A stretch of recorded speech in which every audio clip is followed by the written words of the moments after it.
Okay, first question ko kapatid. Ang sabi mo sa huling pahayag mo, yung aklat ng mga gawa ay hindi sinulat ni Lucas. Si Pablo ang nagsulat. Ang tanong, may ebidensya ka ba na sinabi ni Pablo ang aklat ng mga gawa ay sulat niya? Mayroon! Opo, mayroon po tayong, marami po tayong ebidensya mga kapatid. No? Batay sa aking mga resibo sa aking likod, ngunit hindi po yan ang ating paksa. Kung mayroon tayong may objection. No? Teka lang, Mr. Moderator. Objection, Mr. Moderator. Okay. Habang ako po ay sumasagot, so wag po siyang tumawa na marinig kasi medyo ano po yun. Opo. Counter po. Ano counter mo? Sige. Una, wala naman rules tayo na bawal akong tumawa. Ikalawa, hindi naman ko pinarinig yung tawa ko. Ikaw lang ang umistop. Pangatlo, sorry kapatid. Pagsal naman lang ako. Pangatlo, yung question ko is based sa sinabi mo mismo. Sabi mo kasi, yung aklat ng gawa, sulat ni Pablo, hindi ni Lucas. Kaya sinundan kita doon. Yun po, moderator. Okay, so ganito. Salamat sa inyong pre-objection. I-avoid siguro natin, Brother Ray, yung tumawa para hindi siya ma-interrupt sa kanya pong pagsasagot. Meron kasi tayong 40 seconds. Pagka lumagpas doon, ipapahintuin ko siya. Pwede siguro tulad ng debate nyo ni Eric Villanueva na smile lang, smile. Smile. Yeah. Alright, so ganun lang. So patapusin natin siya. So ako naman magsabi ng next question. Ngayon, pagka hindi naman niya nasagot yung tanong niya, wala kasi tayong categorical.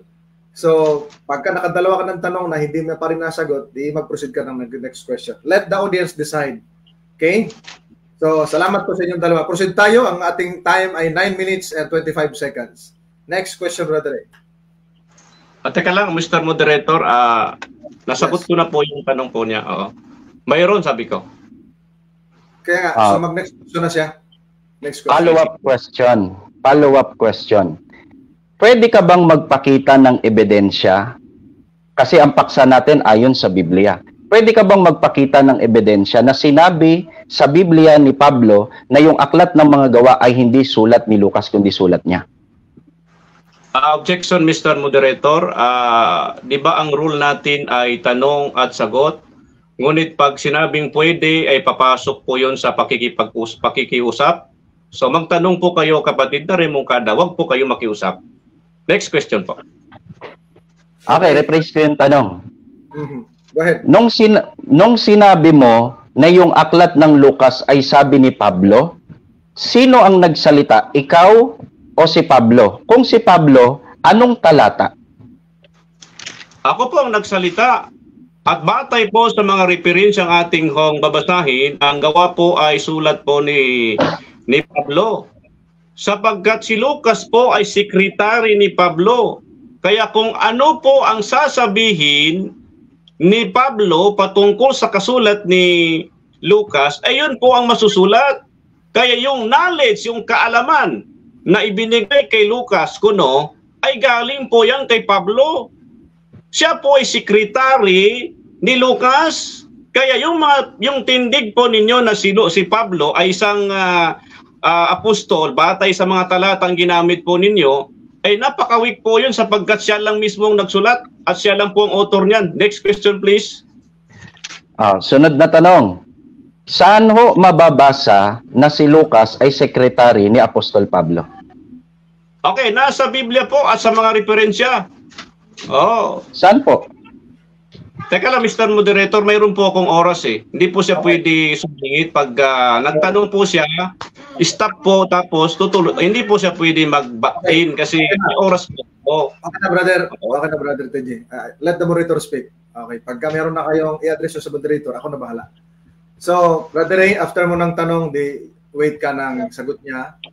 Brother TJ, ang tanong niya kung saan mababasa na si Lucas ay sekretary ni Pablo. So, Brother Ray, wait for his answer. Okay? Okay. Brother so, yung salitang sekretary po ay sa referensya po natin mababasa. Ngunit yung salitang sinabi ni Pablo ay aking sulat ay sa Biblia po natin mababasa. Na maraming talata na sinabi ni Pablo na aking sulat, aking itong isinulat. Opo. Mamaya, kung tanungin mo ako ng verbatim na sinabi mismo ni Pablo na aking sulat, ay ipapakita ko sa iyo, kapatid, na mayroong sinabi si Paul na aking sulat. Next question. Yan nga yung question ko. Saan ho sinabi ni Pablo na yung aklat ng mga gawa ay sulat niya? Yun po yung aking question. Okay, nasa Biblia po yan at saka referensya, kapatid. Apo. Ang trabaho po ninyo ay magtanong, wag po kayong maghanap. Magkaiba po yung pagtatanong at magkaiba po yung paghanap. Naghanap po kayo, kapatid. Dapat magtanong lang po kayo. Next question, please. Objection, moderator. Sige, what is your objection? 6 minutes and 49 seconds. Kasi hinahanap ko po yung kanyang sinabi. Right ko pong hingiin sapagkat siya ang nagsabi. Sa Biblia daw Sa Biblia, si Lucas daw, si Pablo daw ang sumulat ng aklat ng gawa, hindi siya mismo nagsabi niyan Kaya dahil ang paksa natin ayon sa Biblia, rights kong hanapin anong talata. Yun po yung aking objection, moderator. So, Brother TJ, ang tanong niya, anong talata now? Okay, kapatid na moderator, sinabi ko po yung salitang si Lucas ay secretary po ni Pablo batay sa mga referensya. So ngayon ay wala akong referensya kasi ang gamit natin ay Biblia lang. Opo, batay maraming referensya po yan. At kahit magbasa rin po kayo ng iba't ibang is to prove na itong si Lucas ay naging secretary ni Pablo. Ewan ko lang kung tututulan ng ating katunggan. Okay, next question. Okay. May referensya, bumanggit ka na sa referensya. May referensya ka bang may ipapakita na si Lucas ay na si Lucas ay sekretary ni Pablo sa pagsulat ng mga gawa? Pwede ka magpakita ng referensya ayon sa mismong sinabi mo? Mayroon. Opo, yun pong sagot po natin. Napakadami po yan, kapatid So kahit na i-google mo yan, lalabas po yan. Pero hindi po hindi po yan ang ating paksa. Tulad ng inyong kanina, lumilikay po kayo sa aking tanong kasi sabi nyo, hindi po sa paksa So mag-stick po tayo sa paksa. Ang paksa po natin ay si Paul, siya po ay isang apostol. Hindi po batay kung siya ay secretary. Kasi pag yan pong halo-halo po ang ating topic, lalabas po tayo, napakaraming topic po pwede natin pag-usapan. Balik po tayo sa paksa.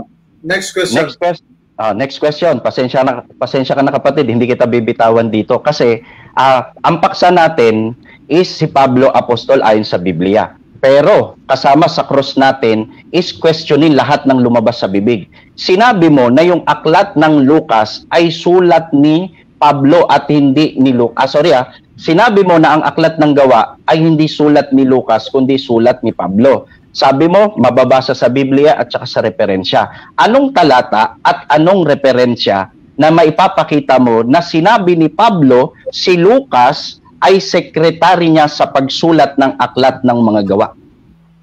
Okay.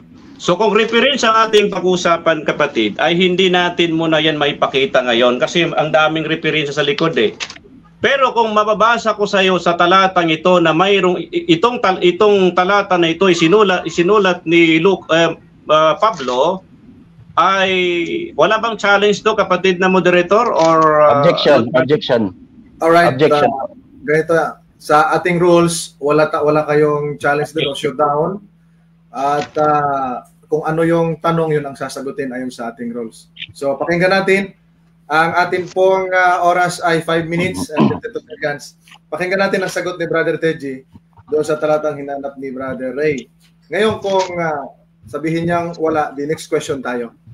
Huwag mo na ipilit, Brother Ray. Mayroon po, Mr. Moderator. Okay, mayroon. Opo, mayroon. Sinagot na kita. Ang tanong mo, mayroon o wala? Ang sagot ko, mayroon. Ang sagot ko, mayroon. Next question. Follow-up question. Sabi mo, mayroon. Anong talata na sinabi ni Apostol Pablo na si Lucas ay sekretary niya sa pagsulat ng aklat ng mga gawa? Okay. Ang sinabi kong mayroon, bro, referensya, walang talata. Teka lang, wait lang. Go ahead. Teka lang, Mr. Moderator, pag magtanong po siya, huwag siya maghihirap. Okay, okay na. Teka lang, kasi ang... Sorry kapatid, sa akin yung mali. Sorry. Mr. Moderator. Excuse mo na. Napapansin ko kasi kanina eh. Dala po. Napapansin ko eh. Interrupt siya ng interrupt. Brother, excuse me lang. Relax lang po kayo. Ipos ko lang yung time. Ang ating time ay 5 minutes and 14 seconds. Brother Ray, pag nag-react ka, ay kung gusto mo mag-smile, smile lang. Huwag kang tumawa o mag-react na naririnig niya para hindi siya huwag ka muna tumawa, Brother TJ. At makinig kayo dito. Okay? Pakinggan mo kasi ikaw nag-object nito. Tama. Pinapanigan ha? Makinig mo na kayong dalawa. Pag ang isa nagtatanong, pakinggan ang tanong and then sagutin. Habang sumasagot ay huwag mag-react o mag-interrupt ng naririnig. Kung gusto nyo mag-smile, smile. Pag gusto nyo tumawa, i-mute nyo ang inyong volume. Go ahead tayo sa atin pong question and answer. 5 minutes and 14 seconds. Pakinggan natin si Brother Ray. Pakiulit ng tanong mo at nang maulit mapakinggan ni Brother Teji ang tanong mo. Go ahead. Okay, eto, maliwanag yung tanong kapatid. Sinabi mo sa huling bahagi ng pahayag mo, yung aklat ng mga gawa, hindi sulat ni Lucas kundi ni Apostol Pablo. Then, sa tanong mo, ang sabi mo, si Pablo ang sumulat dahil sekretary niya si Lucas. Ito yung question, maliwanag. Saan po mababasa talata sa Biblia at yung binabanggit mong referensya na sinabi ni Apostol Pablo, si Lucas ay sekretary niya sa pagsulat ng aklat ng mga gawa, gaya ng mismong lumabas sa bibig mo? Okay, ang sagot. Okay, dito ho sa talata hong gawa, sa talata, 4th chapter po ng talata, nabanggit po dito sa talata ito. Sabi ho, sa talata, sa aking unang aklat, ay isinalaysay ko ang lahat ng ginawa at itinuturo ni Jesus. So dito sa talatang ito bro, ay mayroong aklat itong si Pablo. Anong aklat yan, sorry kapatid? Kasi hindi mo binanggit eh. Okay, dala. Teka lang, Mr. Moderator. Mayroon akong oras. Okay. So, brother... Okay na. Brother Ray, wag mo na mag-interrupt. Tsaka, Brother TJ, okay, makinig po muna kayo para madali sa ating pag-ayos. Brother TJ, pagka nagbigay po kayo ng talata at book, paki-clear lang para mapakinggan ng iyong kausap at nang hindi siya kumbaga masundan niya ang iyong sagot. Okay? So, ulitin natin. 4 minutes and 23 seconds. Brother Ray, wait for his answer. And please, Brother TJ, paki-clear ng iyong boses at sabihin mo at ang aklat. Go ahead. 4 minutes and 23 seconds. Gawa. 15 seconds. Gawa ono. Basa. Dito. Sa aking unang aklat, ay isinalaysay ko ang lahat ng ginagawa at itinuturo ni Jesus.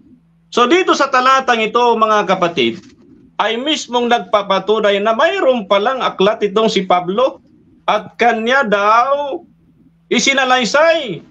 O paano na isasalaysay kapatid kung hindi na isusulat? Next question please. Go ahead. Okay. Batay sa talatang ginamit mo, gawa 1, talatang 1.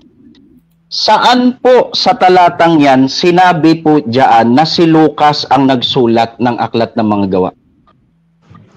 Okay, wala po akong istan na Lucas, kapatid, pambihira. Kanina pa tayo, sabi ko ang gawa ay sulat ni Pablo, hindi sulat ni Lucas. Counter. Objection. Pause muna natin. Brother Ray, ang paki-refresh ng iyong tanong. At tanong mo ay saan mo mababasa na si Lucas ang sumulat? Paki-refresh doon. Ang tanong ko, Pastor, batay sa gawa 1:1, saan ho dyan mababasa na sinasabing si Lucas, si Pablo ang sumulat ng aklat ng mga gawa? Ayun, yun ang tanong. Kaya pinarefresh ko sa iyo dahil kanina si Lucas ang tinanong mo. Yun ang tututunan. Sorry. Okay, so 3 minutes and 22 seconds. Brother TJ, yun ang tanong niya. Saan dyan na si Pablo? Go ahead.